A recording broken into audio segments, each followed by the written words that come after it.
On va essayer de démontrer cette propriété-là.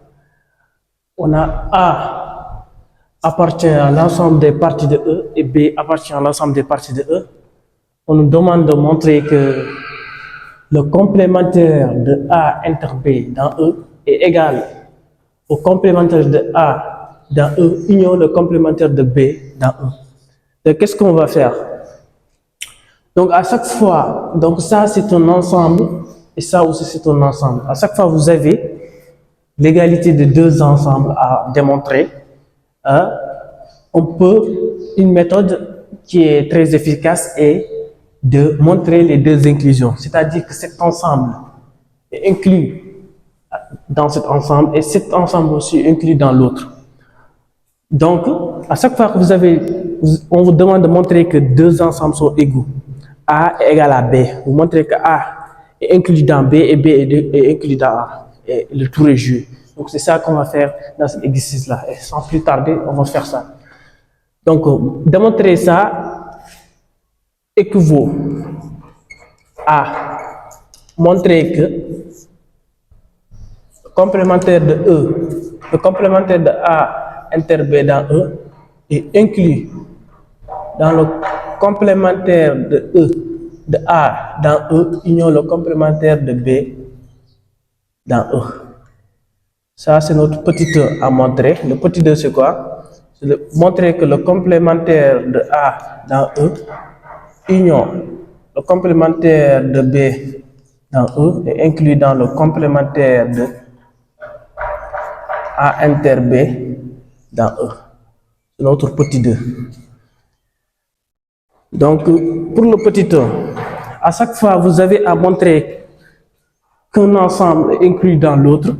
Vous prenez un ensemble, un élément de cet ensemble, et vous montrez que cet élément appartient dans l'autre ensemble. Pour être simple, vous avez à montrer que A est inclus dans B. Vous choisissez un élément de A et vous montrez que cet élément de A appartient à l'élément, à l'ensemble B et le tour est joué. Donc, c'est ça qu'on va faire ici, sans plus tarder. On choisit un élément quelconque du complémentaire de A inter B dans E. Donc, qu'est-ce qu'on va dire? On va prendre X, notre ami X. Donc, on dit quoi? Soit X appartient au complémentaire de A inter B dans E. Soit X appartient à ici, soit X qui appartient à ici. Qu'est-ce qu'on fait? Virgule. Montrons que X appartient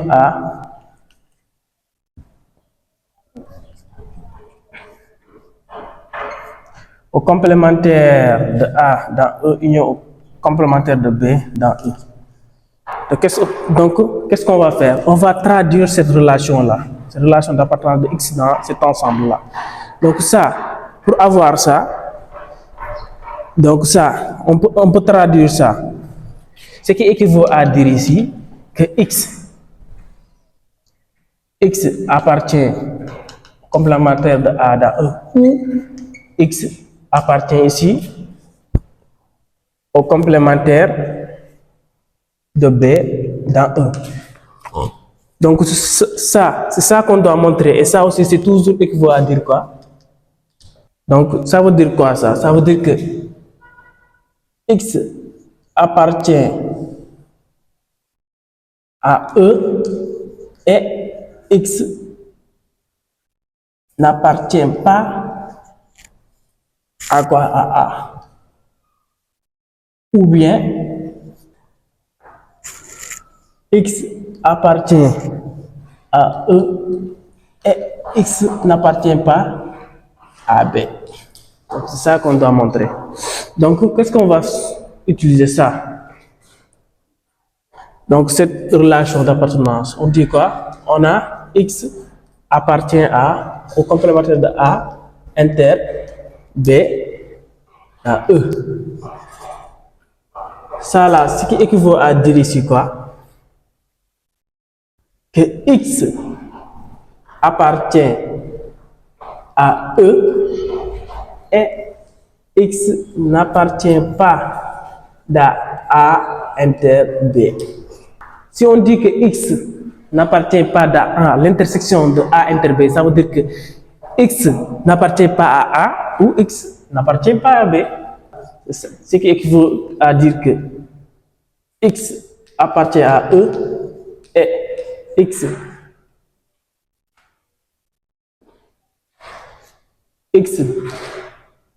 ici n'appartient pas à A ou X n'appartient pas à B. N'est-ce pas? Parce que ça, si vous voyez bien, c'est la négation de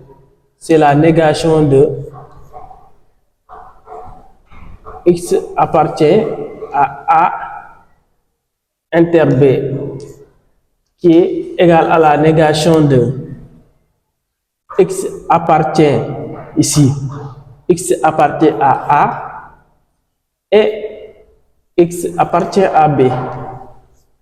Donc, si on fait entrer la négation, ça veut dire quoi? X n'appartient pas dans A ou X n'appartient pas dans B. C'est ça qui signifie ça. C'est ça qu'on a là. Donc, c'est ça que j'ai écrit là pour juste démontrer le fait que si on a X n'appartient pas à A inter B, c'est ce qui nous donne que X n'appartient pas à A ou X ici n'appartient pas à B. Donc, si on développe cela, on a que X appartient à E et X n'appartient pas à A, ou bien ici X appartient à E et X n'appartient pas à B. Donc c'est ça, on a retrouvé, donc c'est ça qu'on devait montrer. Donc ici, on l'a ici. Donc on conclut que, ou bien donc ici, on a montré le petit 1, donc le complémentaire de E, le complémentaire de A inter B dans E est inclus dans le complémentaire de A dans E union le complémentaire de B dans E. Donc c'est ça qu'on devait montrer, c'est ça le petit 1. Donc on va maintenant faire le petit 2. Pour le petit 2 aussi, on va faire la même chose. On va prendre un élément du complémentaire de A dans E union le complémentaire de B dans E. On montre que cet élément-là appartient ici. Donc pour ce faire, on dit quoi?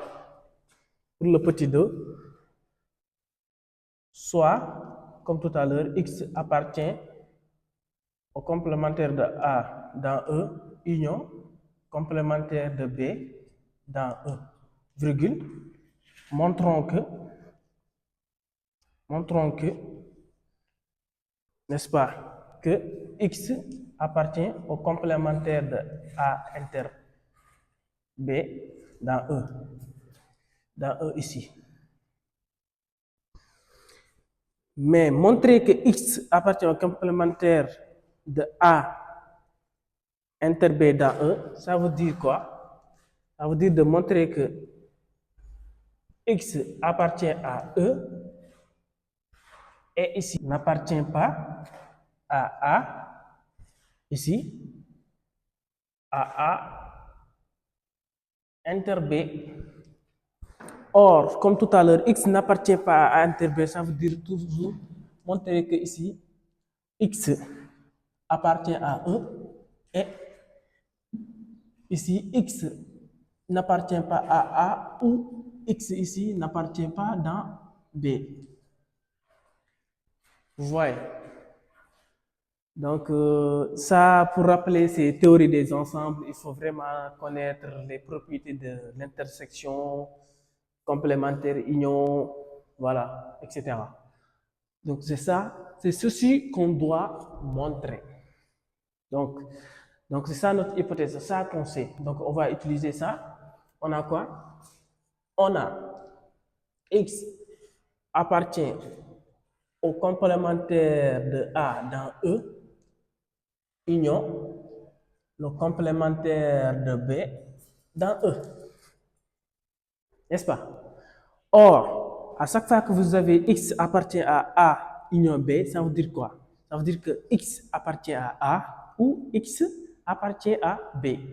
Donc, c'est cette propriété-là que je vais utiliser ici. Comme j'ai dit tout à l'heure, il faut savoir les propriétés des théories des ensembles. Donc, c'est ça qu'on va faire ici. Donc, ça veut dire quoi? C'est équivaut à dire que ici, X appartient au complémentaire de A dans E ou X ici appartient au complémentaire de B dans E.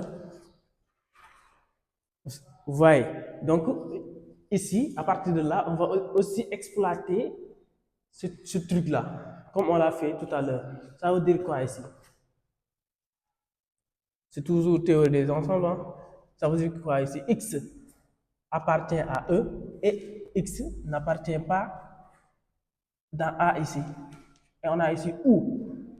Ici, X appartient ici à E et X n'appartient pas ici à B. Donc, si vous voyez bien, à partir de là, on peut conclure. Parce que ça, si on le développe, on a X appartient à E et X appartient à A, ce qui est là. Ou bien, on ferme la page, X appartient à E. Je vais le mettre là. Ça, c'est équivaut à dire ici que X appartient à E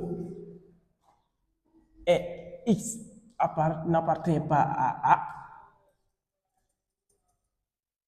Ou bien ici que X appartient à E et X n'appartient pas à B. Donc, c'est ce qu'on devait montrer. Donc, on l'a ici. Donc, on a quoi? D'où, ici, on a le complémentaire de A dans E, union le complémentaire de B dans E, ici, et inclus dans le complémentaire de A inter B, ici, dans, dans, dans E. Donc, c'est ça qu'on devait montrer. Donc, on a le 1 et le 2, ça donne l'égalité qui est en haut. Donc, si vous voyez bien, on a juste fait le retour. C'est juste, on a fait l'autre sens, mais le retour. On commence ici et on monte. Et ce genre de démonstration-là, on pouvait le faire par équivalence. Donc, ici, vous pouvez faire par équivalence, tout simplement, et montrer cela. Et je vais le faire tout de suite pour vous montrer la méthode. Là-bas, on n'aurait pas à montrer les deux inclusions. On raisonne directement par équivalence et on a le résultat. Donc ici, on conclut. On dit quoi? 2, 1 et 2, virgule, on conclut que le complémentaire de A inter B dans E est égal au complémentaire de A dans E, union, le complémentaire de B dans E ici. Donc, c'est ça qu'on devait montrer. Donc, je vais vous montrer l'autre méthode qui est plus rapide que ça. Si vous le voyez, c'est, voilà, démontrer ça par équivalence. Donc, c'est ça qu'on va faire tout de suite. Donc, voilà, ici, la deuxième méthode, c'est quoi? On va raisonner par équivalence. OK? Qu'est-ce qu'on va dire? On va dire ici, on va prendre un élément ici de cet ensemble-là. On dit quoi? Soit X appartenant au complémentaire de A inter B dans E. On dit quoi? Ce qui est équivalent à dire ici, par équivalence ici, que X appartient ici à E et X n'appartient pas à A ici, inter B. Donc, ce qui est équivalent à dire ici que X appartient ici à E et ici, entre parenthèses, X n'appartient pas à A ou X ici n'appartient pas dans quoi ici? X n'appartient pas dans B. Donc, on développe,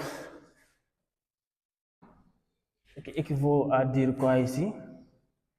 Que X appartient à E et X n'appartient pas à A, ou X appartient à E ici, et X n'appartient pas à B. Donc, si vous voyez ça, c'est la définition de cet ensemble. Ça veut dire que ici, X, pour ça, ça veut dire que X appartient à E et X n'appartient pas à A, ou bien l'union, X appartient à E et X n'appartient pas à B. A, B ici, excusez-moi. Donc, ça veut dire quoi ici? Ça veut dire ce qui équivaut à dire ici que X appartient ici au complémentaire de A dans E, union le complémentaire ici de B dans E.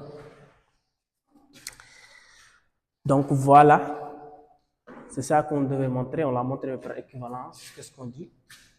Par conséquent, bien sûr, par conséquent,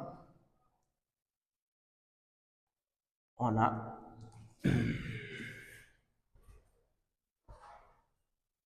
complémentaire de A inter B dans E égale ici au complémentaire de A dans E, union le complémentaire de B dans E. Et on a gagné. Donc, pour rappel, moi, c'est Amadou Ridjala, étudiant en licence mathématiques appliquées. Donc, je l'ai fait par ma propre méthode. Si toutefois vous avez des petites remarques à faire, petites corrections, vous pouvez les mettre. N'hésitez pas de les mettre dans les commentaires, d'aimer la vidéo, de vous abonner. Et c'est ça qui va me permettre d'améliorer, de mieux comprendre, surtout s'il y a des professeurs qui sont là. Vraiment, mettre vos commentaires. Allez, merci beaucoup et moi je vous laisse. Allez, ciao.